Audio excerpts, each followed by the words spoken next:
مشہور کہاوت ہے کہ پہلے تول پھر بول، یعنی ہمیں بات کرنے سے پہلے سوچ لینا چاہیے کہ کہیں ہماری بات سے دوسروں کے دل تو چھلنے نہیں ہو جائیں گے۔ بلال غوری صاحب نے لکھا ہے کہ آپ نے ایسے جملے اکثر سنے ہوں گے، کب تک کرائے کے گھروں میں دھکے کھاتے رہو گے؟ کوشش کر کے اپنا گھر بنا لو، اس سے بڑی کوئی راحت نہیں۔ تمہیں بے روزگار دیکھ کر بہت افسوس ہوتا ہے، ابھی تک نوکری کا بندوبست نہیں ہوا۔ اللہ صحت دے، تمہارے والد صاحب کی طرح ہمارے ابا کو بھی کینسر تشخیص ہوا تھا، ہر جگہ علاج کروایا مگر چند ماہ بعد ہی فوت ہو گئے۔ بہت خوفناک مرض ہے، کسی کو صحت یاب ہوتے نہیں دیکھا۔ پھر آپ نے ایسے جملے بھی سنے ہوں گے، ماشاءاللہ کتنی پیاری بیٹی ہے، ابھی تک شادی نہیں کی۔ اچھے رشتے کہاں ملتے ہیں، ہر گھر میں یہی مسئلہ ہے، لیکن زیادہ دیر نہ کرو، عمر نکل گئی تو بہت پچھتاؤ گے، جیسے تیسے اس کے ہاتھ پیلے کر دو۔ پھر ایسے جملے بھی آپ نے سنے ہوں گے، تم تو ہو ہی نکمے، کام چور اور بدتمیز۔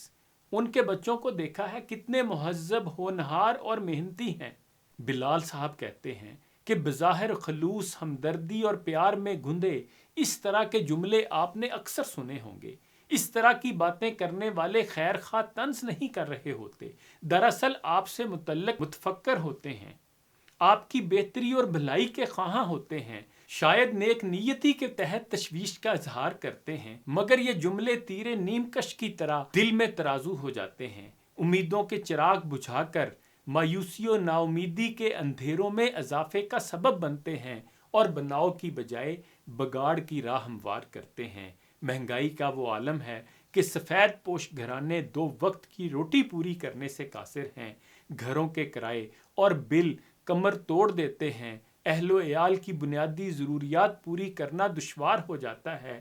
کولو کے بیل کی طرح کام کرتے شخص سے بہتر کون جانتا ہے کہ اگر بچت کر کے کوئی چھوٹا سا گھر بنا لیا جائے تو سکھ کا سانس لیا جا سکتا ہے، لیکن بڑے شہروں میں سہانے مستقبل اور بچوں کی اعلیٰ تعلیم کے خواب لے کر آنے والوں کے لیے اب اپنا گھر بنانا مشکل ہی نہیں، ناممکن ہو چکا ہے۔ زندگی کی تلخیوں سے لڑتے اور حالات کا حوصلے سے مقابلہ کرتے شخص کو جب کوئی اپنا اس محرومی کا احساس دلاتا ہے اور بتاتا ہے کہ تمہیں خوابوں کا ایک جہاں آباد کرنا ہے تو اس کی ہمت ٹوٹ جاتی ہے۔ سہانے کل کی فکر میں خوبصورت آج کے پل بھی برباد ہو جاتے ہیں۔ اس کی مثال ایسے ہی ہے جیسے آپ کسی کی محرومیوں کے زخم مسلسل کھرچ کر تازہ کرتے رہیں اور درد کی شدت کم نہ ہونے دیں۔ اگر آپ واقعی خیر خواہ ہیں تو بار بار اپنے گھر کی بات کر کے ان کے زخموں پر نمک پاشی سے اجتناب کریں۔ ہمارے ہاں سرکاری ملازمین کے علاوہ کوئی کسی بھی وقت بے روزگار ہو سکتا ہے، نوکری سے نکالا جا سکتا ہے، کاروبار میں نقصان کے امکانات موجود ہیں۔ ہمارے ہاں اگر کوئی شخص بے روزگاری کا شکار ہو جائے یا پھر مالی معاملات کے گرداب میں پھنس جائے تو والدین، بہن بھائی، بیوی، دوست احباب سب تعصب بھرے جذبات کا اظہار کرتے ہوئے اس کی زندگی اجیرن کر دیتے ہیں۔ یہ سوال ہی پریشان حال شخص کے حوصلے پست کرنے کے لیے کافی ہوتا ہے کہ کیا بنا، نوکری کا کوئی بندوبست ہوا، جلدی کچھ کرو نہیں تو بیوی بچے بھوکے مر جائیں گے۔ گویا وہ تو پرلے درجے کا احمق اور نادان ہے، اسے تو اس حقیقت کا قطعاً کوئی ادراک نہیں۔ بعض اوقات ہمدردی کا اظہار کرنے کے لیے اس طرح کی باتیں کی جاتی ہیں جو جلتی پر تیل کا کام کرتی ہیں۔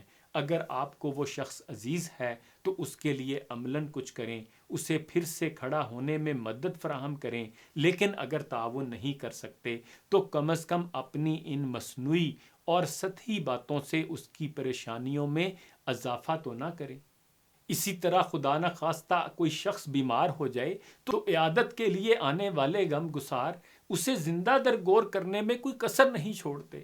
ایسی عبرتناک کہانیاں خوب مرچ مسالہ لگا کر سنائیں گے کہ بستر علالت پر دراز شخص معمولی بیماری کو بھی مرض الموت تسلیم کرنے پر تیار ہو جائے گا۔ اگر آپ بیمار پرسی کے لیے آ ہی گئے ہیں تو اس شخص کا حوصلہ بڑھائیں، اسے بتائیں کہ تم بہت جلد ٹھیک ہو جاؤ گے۔ اگر امید کی کرن نہیں دکھا سکتے تو کچھ دیر کے لیے خاموشی اختیار کر لیں۔ بیٹیوں سے متعلق بھی ہمارے سماجی رویے بہت عجیب و غریب ہیں۔ ابھی بچی کالج جانا شروع نہیں کرتی کہ اس کی ماں کو فکر پڑ جاتی ہے کہ اسے جہیز میں کیا کچھ دینا چاہیے۔ عزیز و اقارب کیوں کسی سے پیچھے رہیں، وہ بھی آتے جاتے یہ سوال کرنا نہیں بھولتے کہ کیا بنا، کہیں رشتے کی بات چلائی ہے۔ جیسے جنم دینے اور پرورش کرنے والوں سے کہیں زیادہ انہیں فکر ہے کہ کب ڈول کو ڈولی میں بٹھایا جائے گا۔ ارے او صاحب جانے بھی دیں، آپ کی ان باتوں سے بیچارے والدین کے تفکرات میں مزید اضافہ ہوگا اور وہ معاشرتی دباؤ کے سبب کوئی غلط فیصلہ کرنے پر مجبور ہو جائیں گے۔